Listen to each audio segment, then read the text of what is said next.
السلام علیکم سامعین، 27 شوال المکرم اور 18 مئی ہیں۔ خبر کا عنوان ہے مدرسہ بورڈ کے امتحانات۔ یہ ویڈیو آپ دیکھ رہے ہیں، یہ دراصل طلبہ عزیز ہیں جو آج کل مدرسہ بورڈ کے امتحانات دے رہے ہیں۔ انہوں نے جامعۃ الصالحات بنٹا سے فارم بھرے ہیں اور اب مغربی یوپی کے قصبہ تھان بھون کے کسان انٹر کالج میں امتحانات کے پرچے پورے کر کے نکلے ہیں۔ اسی ایک کالج میں سینکڑوں طلبہ امتحانات دے رہے ہیں۔ یہ امتحانات مولوی، منشی، عالم و کامل اور فاضل کے ہیں۔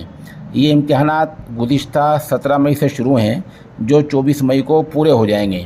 کل جمعے کے دن اور پھر ایک دن چھوڑ کر اتوار کے دن چھٹی رہے گی۔ بنٹا کے ڈائریکٹر مولانا محمد سلطان کا کہنا ہے کہ ہمارے یہاں طلباء کی حد تک تیاری کرا دی گئی ہے کہ زیادہ تر طلباء اپنے پرچہ جات پورے کر رہے ہیں۔ امتحانات دے کر آئے طلباء نے اس نامہ نگار کو بتایا کہ آج عربی ادب کا پرچہ تھا۔ ویڈیو میں شروعات میں یہ کہرانے کے طلباء نظر آ رہے ہیں۔ اس سے اندازہ ہو جاتا ہے کہ علم سیکھنے کی کوئی عمر طے نہیں ہے۔ علم کسی بھی عمر میں سیکھا جا سکتا ہے۔ اسی لیے حدیث شریف میں آیا ہے اطلبوا العلم من المہد الی اللحد۔